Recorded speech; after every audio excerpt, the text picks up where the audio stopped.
Good afternoon. I'm Mai Rodriguez. This is Newsfeed at noon on BNC, the Bilyonaryo News Channel. We begin with this warning from scientists. Storms are getting more intense because of climate change. Scientists cite in particular Typhoon Yagi, which left at least 179 people dead in Vietnam. They add more tropical cyclones are forming in more months of the year because of global warming. Warmer, the typhoons in themselves are also getting wetter, so they can bring more rain when they make landfall. So those rainfall totals that you see in Yagi, which are exceeding 400 millimeters, chances are that we're going to see those rainfall totals more often in the future. Typhoon Yagi, known here in the Philippines as Enteng, is Asia's most powerful storm so far this year. What's also really interesting about Yagi is that it passed the Philippines, but it passed the Philippines as a tropical depression. It was relatively weak, but it rapidly intensified as it passed the Philippines and went onto its way to Vietnam, and that's extremely remarkable to see typhoons undergo such rapid intensification in that region. Here in the Philippines, parts of the Visayas and Mindanao are reeling from floods caused by heavy rains. In Antica, disaster management officials say nearly a dozen villages were hit by flooding. More than 150 families were affected. The monsoon rains or habagat also brought serious flooding to the Zamboanga Peninsula, the Bangsamoro region, and Socsargen.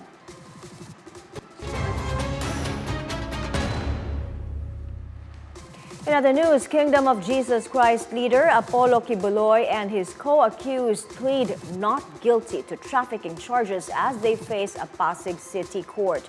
Later in the afternoon, they will also be arraigned in Quezon City for charges of sexual abuse. On the scene in Camp Crame is our reporter Francis Falve. Francis, go ahead. Yes, my Kingdom of Jesus Christ leader Apollo Kiboy denies charges of qualified trafficking in persons, pleading not guilty as he was arraigned at the Pasig City Regional Trial Court this morning. Kiboy and his four co-accused Crescente Canada, Jacqueline Roy, Ingrid Canada, and Sylvia Semanes arrived on board a white coaster van past 7 a.m. They were wearing face covers and were in handcuffs. Kiboy was seen wearing a Kevlar helmet and vest. They were quickly brought to RTC Branch 159 and presented before acting presiding judge Honorable Reynelda Estacio Montesa. Before entering the courtroom, Kiboy was heard telling the crowd, "Tatag lang, tatag lang."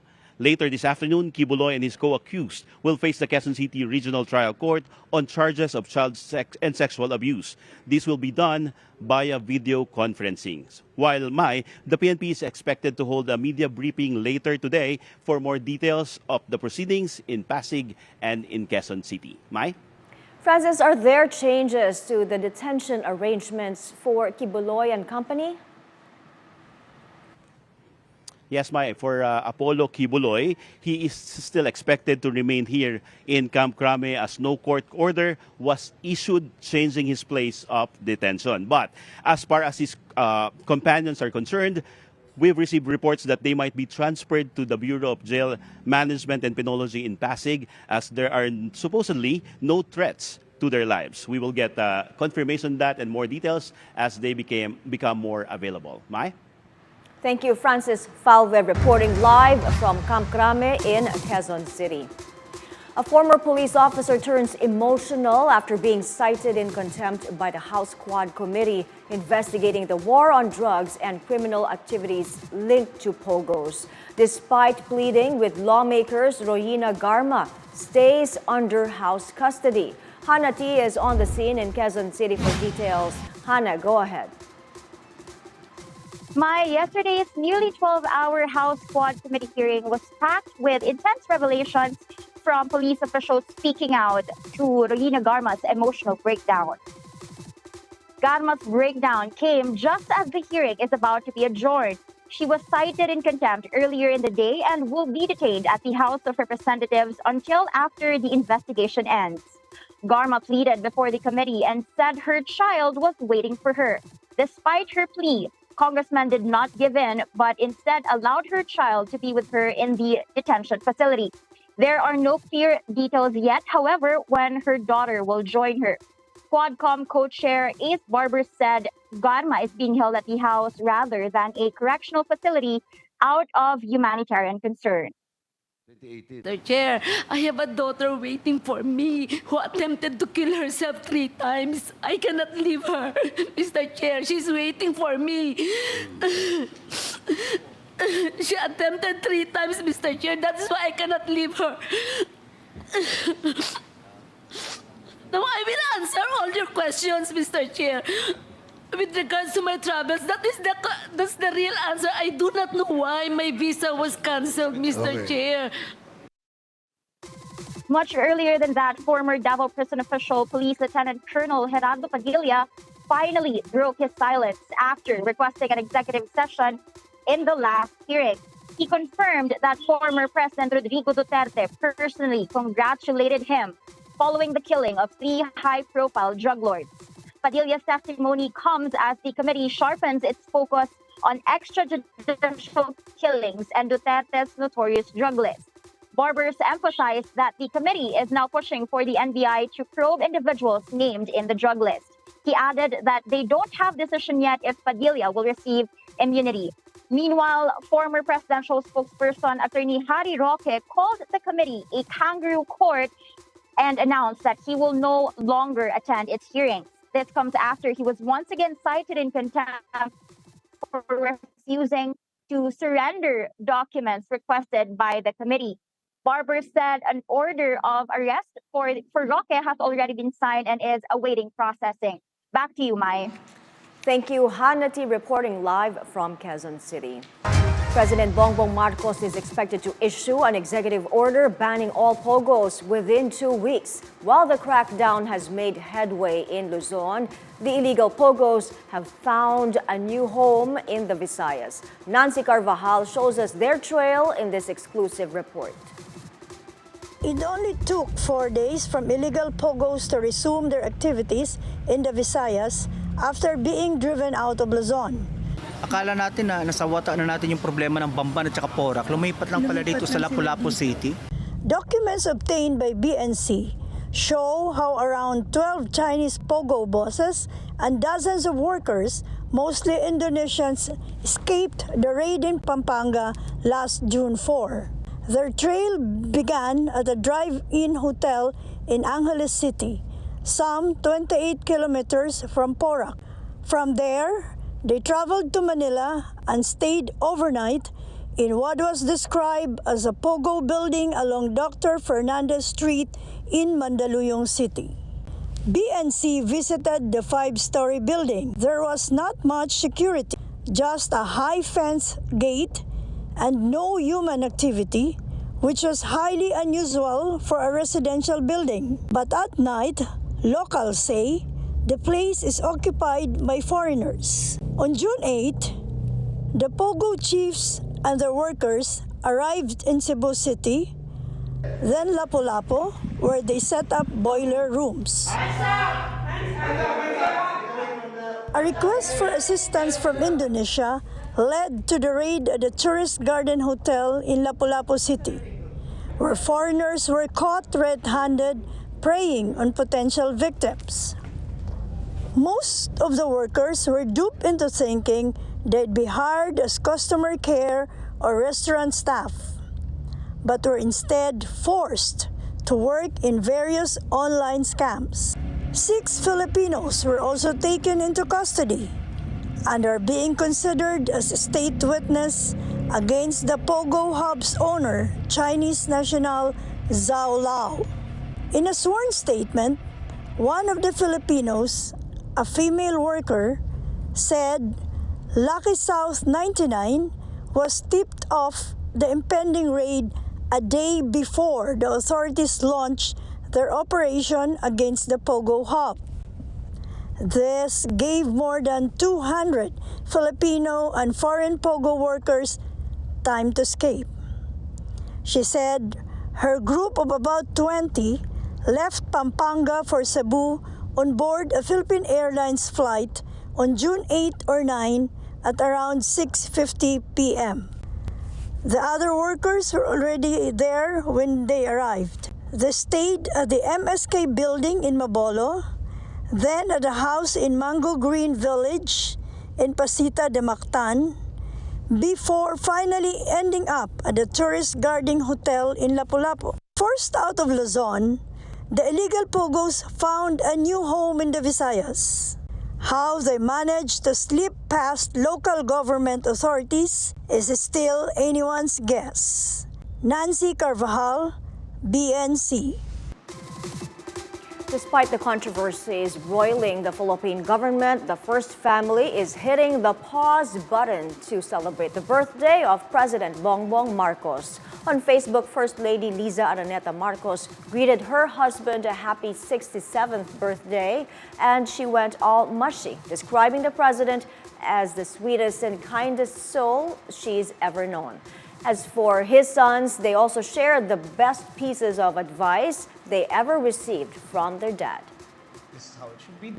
He's always taught me to lead by example. You know, you can tell somebody to do something, you can tell somebody to, this is how it should be done, or this is how you should act. But I think the best way to teach somebody is just to do it yourself and then hope they take on that information. If there's one important lesson that he taught me, I think it's that when you're faced with a problem and you become or you get panicky and go in panic mode, he always says to go away and think first, because whatever your first decision will be will always probably not be the best one. Coming up, Kamala Harris is raring to have another go at Donald Trump, but the former U.S. president says a rematch is out of the question. This and other stories when Newsfeed at noon returns.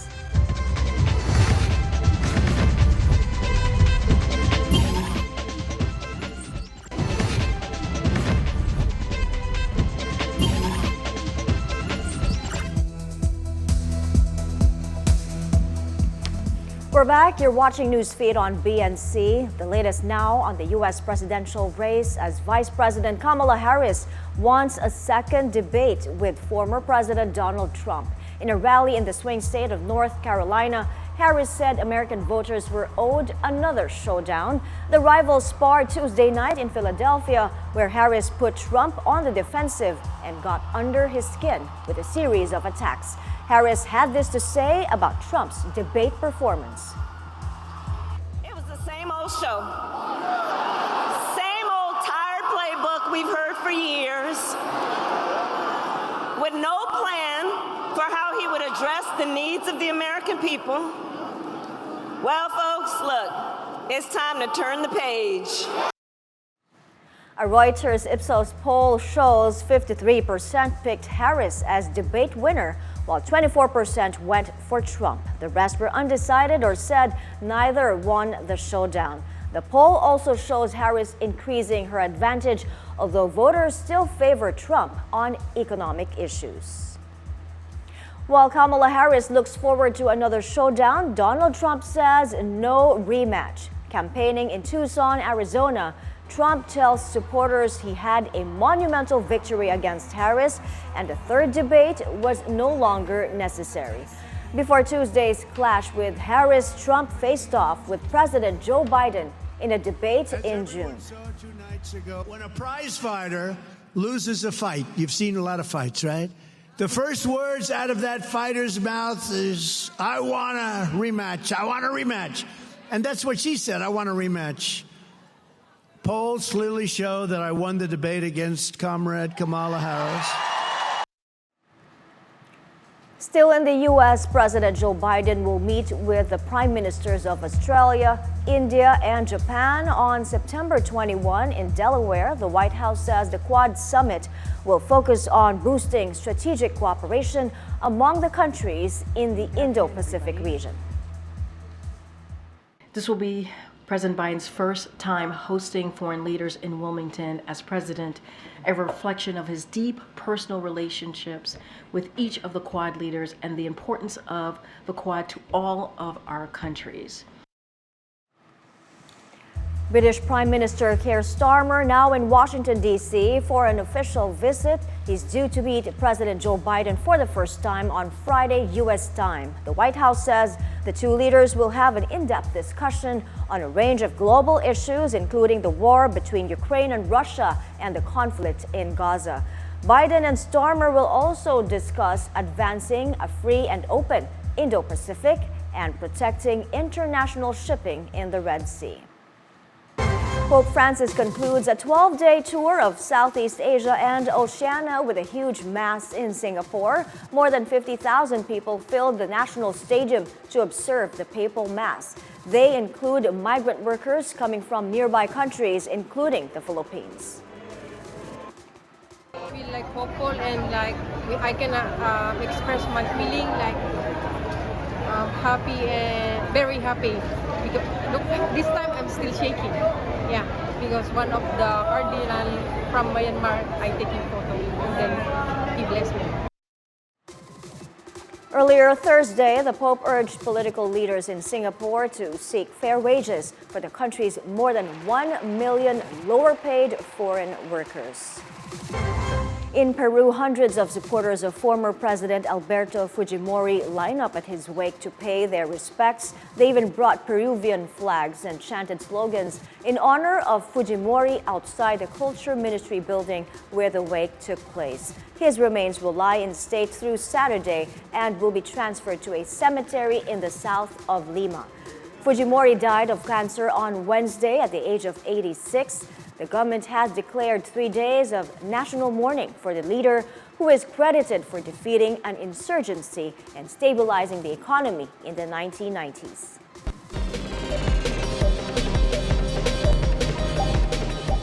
The United States sanctions a Cambodian tycoon and his conglomerate for their alleged role in online investment scam operations.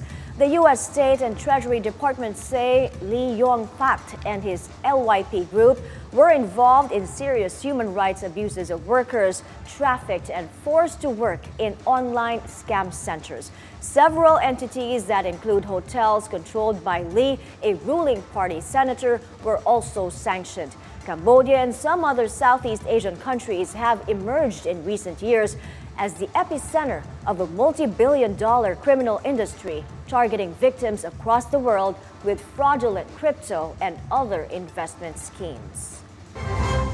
The European Central Bank cuts interest rates for the second time this year. As expected, the ECB delivered a quarter-point reduction as economic growth falters and inflation slows. They also lowered their 2024 growth forecast slightly to 0.8%, down from an earlier projection of 0.9%, citing weaker contributions from domestic demand over the next quarters. While investors are betting on a steady cycle of policy easing, the bank's governing council says they aren't keen to commit to a particular rate path.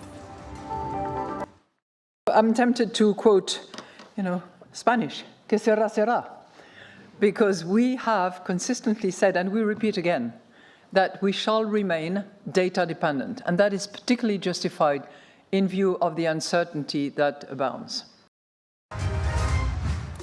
Space history made once again, this time by civilian astronauts from SpaceX's Polaris Dawn mission as they achieved the world's first ever private spacewalk. Back at home, we all have a lot of work to do, but from here, Earth sure looks like a perfect world. Tethered to the Crew Dragon spacecraft, billionaire Jared Isaacman exited the capsule first, followed by SpaceX engineer Sarah Gillis a few minutes later.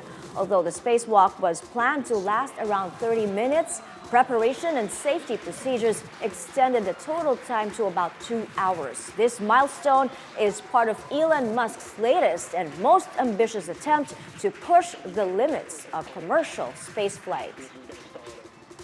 2 pizza restaurants in the Philippines are among the 100 best pizzerias in the world.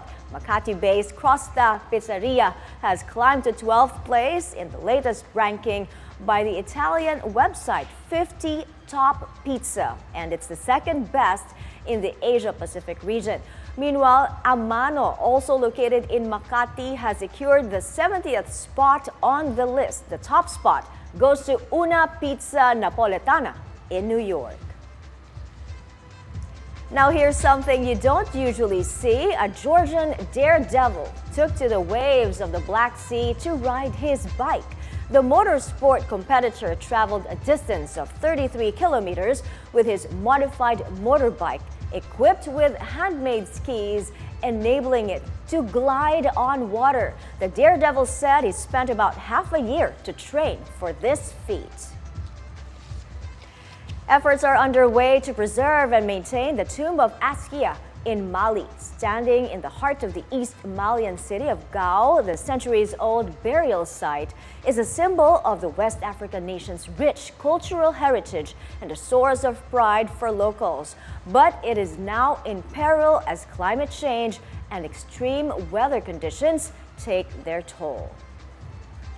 Now, a Victorian dentistry kit, a haunted doll, and a controversial torture tool. All these on display as the London Dungeon opened its archive collection for the first time to celebrate its 50th anniversary. Along with the spooky items, the Dungeon also offers the opportunity to come face to face with historic characters like Jack the Ripper and Sweeney Todd. Another strange story is we have a Sweeney Todd show. Now often audiences will go into the show goes into blackout, and then they will leave past one of our actors. However, on one occasion, a small child who was going through the dungeon looked up to their parent and said, "That was scary, but why was there a child crawling on the ceiling?" A new bronze statue of Queen Elizabeth II, sparking debate in Northern Ireland, unveiled last week in Antrim, west of Belfast. The statue was created to commemorate the late monarch who died nearly 2 years ago. It was commissioned by the local council and stands beside a sculpture of the Queen's late husband, Prince Philip. Both were created by the same artist. While it hasn't necessarily won everyone's approval, the reactions weren't all negative. I think it's a really good replica of how warm and fondly she's remembered by the British public. So I think it's an excellent job, I think, personally.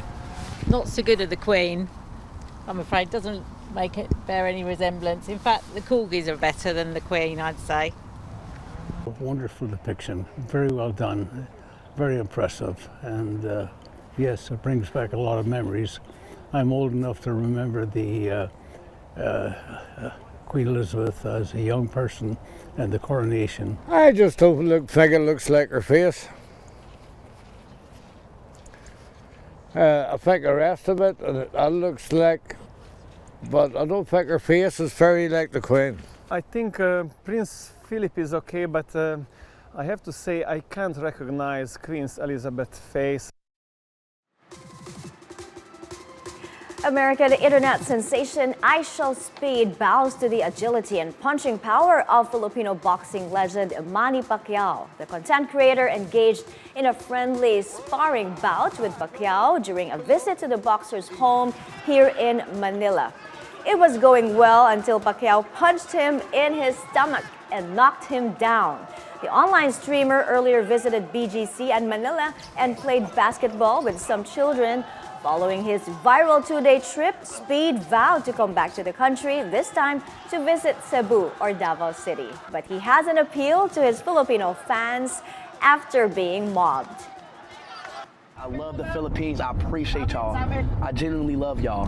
But when I come back, please just chill, just tone it down, please, so I can actually stream, okay? I love y'all energy though, but just chill so I can actually stream. A new episode of the Lifestyle Lab airs tomorrow, Saturday at 10 in the morning. This time, Marie Lozano will show us some extreme beauty treatments. Here's a sneak peek.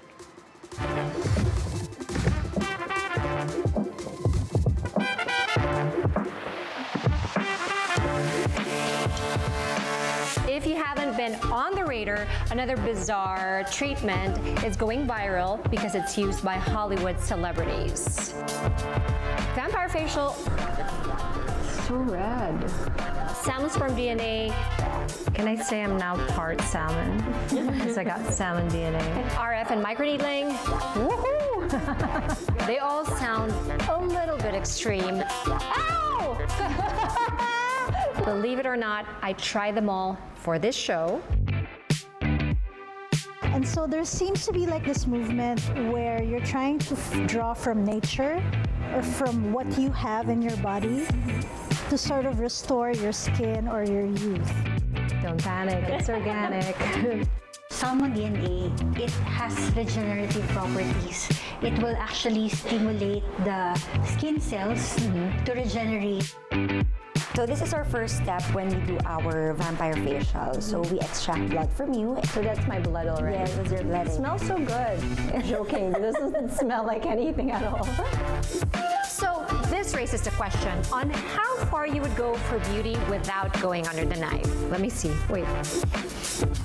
Under the lights? Can I tell the difference? You tell me. Catch the show tomorrow at 10 a.m. And those are the news this hour. I'm Mai Rodriguez.